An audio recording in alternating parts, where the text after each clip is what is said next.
I want to start with a quick story about a little baby I cared for a few years ago. I'll call her Sarah. I think all of the clinicians in the room have a Sarah, one of those babies who just really teaches you how to be a doctor. She was born at about 28 weeks, very, very, very growth restricted.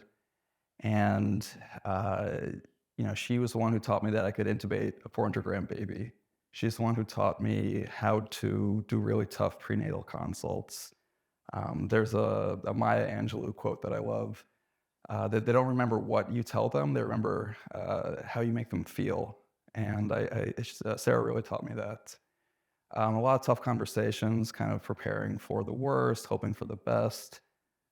Sarah taught me how to deliver good news, how to deliver bad news, and she also really taught me the importance of hope. She came out, had a bit of a tough, long course, but actually, she's a thriving little 5-year-old girl now. I actually just learned this morning she's got a brother on the way, so she continues to teach me. And then just a few months ago, I had another baby, almost the exact same setup prenatally, very growth restricted, similar gestational age, similar birth weights. And she had every bad thing happen to her, every comorbidity, NEC, bad IVH, pulmonary hypertension, just couldn't catch a break. And it drives me crazy. What are the differences between these two babies? And I love the talk that Atlay gave yesterday about causality and these complex interactions. We can't think about these as linear if-then statements, rather these big complex nets that are so much more complicated than we can comprehend. Stochastic phenomena, things that are dependent on multiple different variables interacting in very complex ways that get us to our clinical outcomes. And thinking about outcomes, also thinking about some of the early events that we see in the beginning of life, all these non-specific presentations, oligohydramnios, respiratory distress, high drops, minor congenital anomalies that we don't make much of, like urinary tract dilation or atrial septal defects, et cetera. Which one of these are the tip of the iceberg of something more, and which one of these are just noise, just events that happen because of bad chance and really don't have any clinical significance? I think we have to pay a little more attention to some of these minor anomalies, especially because they have a strong association with underlying genetic disorders, things that are determined by polygenic factors, things that may not just be trivial, but it's so hard to tease that out because for most of the babies, they probably are trivial. But the rare babies with these nonspecific presentations that do have an underlying genetic disorder, I think can really benefit from having that information sooner. For example, a subset of babies with seizures won't respond well to the typical antiepileptics we use. They have an underlying sodium channelopathy, and they'll respond very well to a different class of drugs. And if you know that sooner, it means they can be less sedated, get home safer and quicker. Biliary atresia, the subset of babies that have Alagille, if we proceed with a Kasai, they actually have worse outcomes. They don't benefit, and there's going to be a tougher surgical case when they need that liver transplant. Tetralogy of Fallot, if that's DeGeorge, we should know that because they can have an immunodeficiency and be a setup for bad infections. I won't go through all of them. I'll just say the solitary kidneys. It's so common. There's probably more people with solitary kidneys than we have any idea. And for most people, it means nothing, but there are signals and some data sets that they may be predisposed to faster progression to renal failure. A subset of these will have renal cysts and diabetes syndrome. These children develop diabetes in their second or third decade of life. Having this diagnosis can connect them to an endocrinologist and really alter the course of the other extrarenal manifestations. The cost of sequencing is really going to be dramatically changing this because sequencing cost has outperformed the computational relationship, Moore's law. We're getting more and more data faster. And what do we do with all of this information? How do we interpret it? Most babies probably don't benefit from sequencing, but that subset do. How do we identify them? And then how do we interpret all the other data that comes along with it? The secondary diagnoses that are irrelevant, the things that have adult onset presentations. That's going to be a big challenge moving forward. Please don't try to read all the little lines. The inner pie chart represents some of the common perinatal disease presentations that we often see, babies with different classes of anomalies. And that outer donut shows some of the genetic disorders that converge on these common outcomes. So literally hundreds of different genetic disorders can converge on a very similar congenital anomaly disease presentation. And not only that, but to make it more difficult, many babies with these same underlying genetic disorders don't have any presentation at all, or the presentation comes much later in life. Kabuki syndrome has a very classic, well-characterized phenotype for a child. But we're finding that many of the isolated growth-restricted babies also have Kabuki syndrome. That's a very important diagnosis for a family to have if they're trying to interpret what that diagnosis is going to mean going forward. So it's not just that many different genes converge on the same phenotype, many different genetic disorders diverge in how they present. It's very difficult to tease this out. And these relationships are so complex. And that's just the genetic side of it. All of these presentations are the result of a complex interaction between genetic and environmental factors.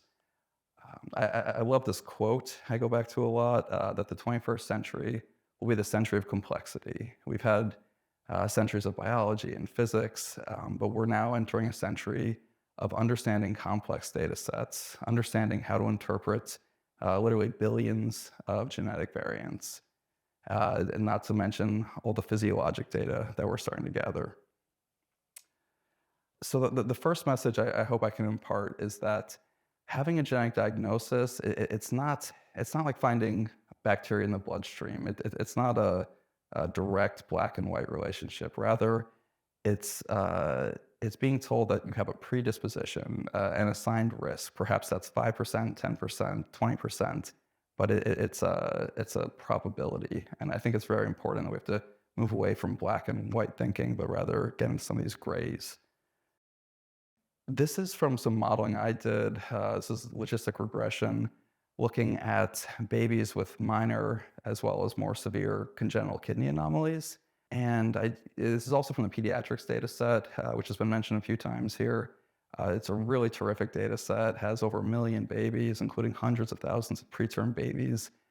We carved out a chunk looking at babies 33 weeks and younger. Actually represents 1/5 of the preterm babies that were born in the United States in the last 20 years. So it's a huge, rich data set, and there's so much to learn within it. Looking at some of the underlying baseline characteristics of these babies, you can see something which we've been learning and talking about a lot, that the race name that we give babies doesn't really have a big impact on things because it's something that's so complex, so much more than just that term. Sex sure does. We've known that for a while, that males don't do as well as females, and that's something we have to understand. I'm sorry, let me back up to the outcome we're looking at here is death or any severe morbidity. So severe IVH, Bell's stage 3 NEC, any of the big diseases that we really worry about, all the terrible 3-letter acronyms. Antenatal steroids is very protective, et cetera, et cetera. But something that really surprised me was that the presence of a congenital kidney anomaly conferred about a 4-fold increased odds of death or severe morbidity. And I stratified this by the different classes of renal anomaly, and this held true for even urinary tract dilation, something which is trivial, we see all the time, we don't know what to do with it. Maybe we have them follow up with outpatient nephrology. If it's bad enough, we talk to GU about antibiotic prophylaxis, but it's just one of those like minor congenital anomalies that we note and move on and hope for the best. I don't have it here, but I also looked at the other different organ systems, and the same relationship kept jumping out, that if they have minor cardiac anomalies or minor CNS anomalies, any organ system that we can classify, having those minor anomalies puts them in a very different risk group than the other babies. I looked at this on a much more granular level in our own data sets of babies, and I found that babies in our NICU with minor things like an atrial septal defect had much higher risks for sepsis, for NEC, things that you really can't make a direct relationship to. To me, the most parsimonious explanation is that some of this is explained by genetic disorders. Those genetic disorders have very pleiotropic effects in development, the development of the immune system, the development of the cardiovascular system, and that these babies probably have much more of an anomaly than we can detect with an ultrasound.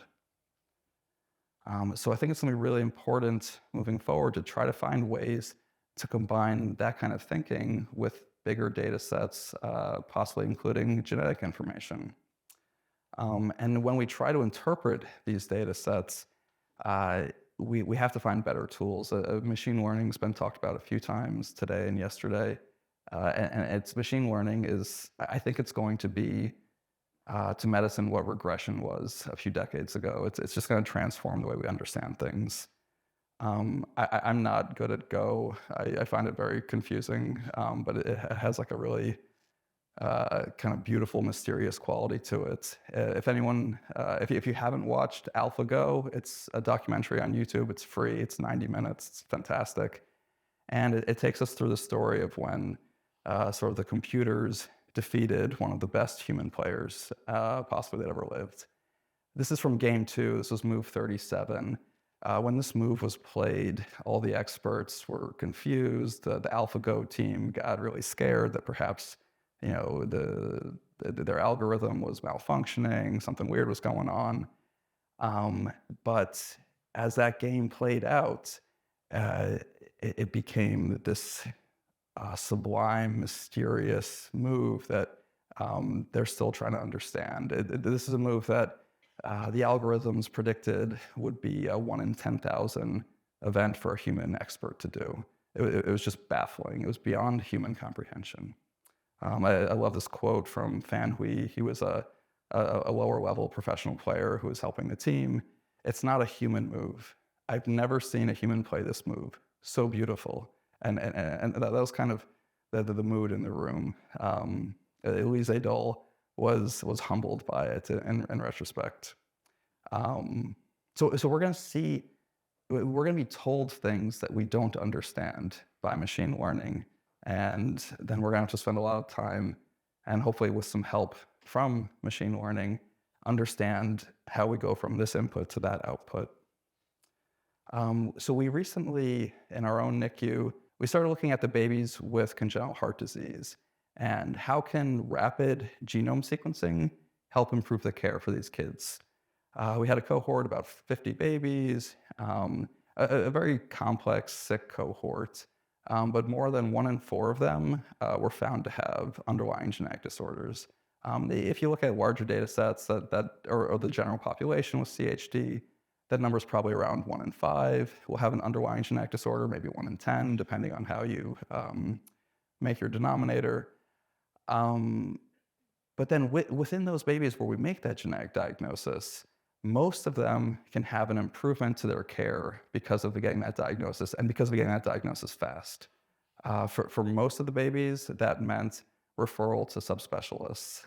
There were 4 babies who had an underlying genetic disorder that predisposed them to eye disease. We looked for eye manifestations. We found them. We helped them get corrective lenses. And little things like this are so important to the neurodevelopment of a baby. It can really help improve their cognitive performance, their functioning in life, the way their sensorium and intellect develop, the way their mind develops. But then we also went back and looked at the data, and we said, how can we predict which of the babies or which of the babies have a genetic disorder?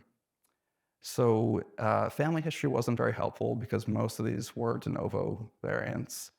The presence of extra cardiac manifestations, we all kind of know if it's a syndromic baby, it's more likely. But using machine learning, this is a gradient boosted model, and then using another framework, something called Shapley values, which help tell us which of these features are driving the outcome, and also how the value of those features drive the outcome.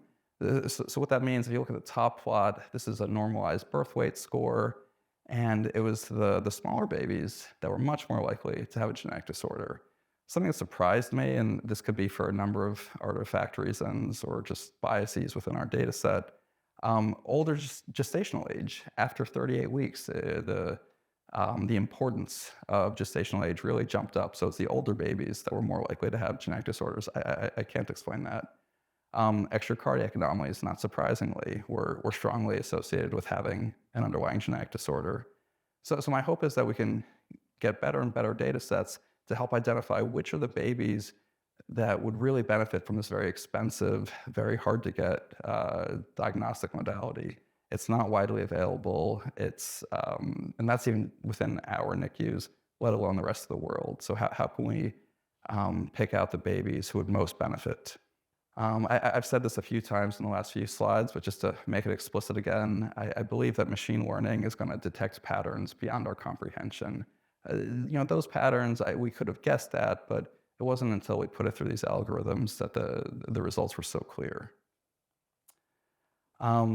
So it's not just the genetic variants, but also the phenotypic data, which is going to be very important and which I think machine learning is going to help us predict. I'm thinking back to the baby I described at the beginning, Sarah. No IVH. She did remarkably well. And I wanted to see if I could predict who are the babies who get IVH based on all the information we have at the beginning of life. So antenatal steroids, gestational age, birth weight, whether or not they had to be intubated at the beginning of life, et cetera. And we built again a decision tree-based model. This is also looking at the SHAP value. Just take my word for it that the higher up on the y-axis, the more important that value is to driving an outcome. And this is for gestational age across the horizontal axis. And I then stratified that by birth weight. And sure enough, it's the yellow frosting on the bottom of the younger columns. It's those smaller babies that seem to have less of a chance of going on to get severe IVH. This is grade 3 or 4. And then that relationship reverses in later gestation. I think this is maybe an easier way to visualize that. This is just based on a logistic regression again. So you can see LGA, SGA, and AGA babies. The SGA babies in green, they really seem to behave very differently, especially in the early gestations. It was fascinating to talk to colleagues about these data. The veteran neonatologists with decades of experience on me, they all none of them were surprised. They said this has been described. They used to all talk about it. The brain sparing effect, the benefit of perinatal stress. Me and the younger folks were like, wow, I didn't expect that. But there's only a few papers. It's not very well described. And having access to these multidisciplinary teams, the collaboration with folks like pediatrics, where you can look at hundreds of thousands of babies, help us develop these models. The beams humbled me. Their area under the curve for predicting BPD way outperforms this. They're talking about 0.95. But they start low at birth, of closer to 0.73. And maybe when we start adding on layers of data to this prediction in the first days of life, maybe we can start knocking on 0.9. I'm referring to a lot of things fast, but this is a receiver operator curve looking at how well the model does to predict the outcome of severe IVH. And this is based on training the data in pediatrics and then testing the data on an entirely different data set. This is from Bond data. So I'm excited by that we can use it across data sets. But then my hope is by adding possibly genetic information or more physiologic data, we can get a better prediction of which babies are going to get severe IVH. To me, that'll be so important clinically, the way we counsel parents. Maybe it'll help us inform which babies should really get that term MRI, which babies might, we might think twice about extubation because that reintubation is going to be a much riskier maneuver. And then also informing basic science. What is it about this that these SGA babies are protected in early gestation? Prenatal stress, perhaps that recapitulates what betamethasone does, glucocorticoids, germinal matrix maturation. Something really interesting is going on there.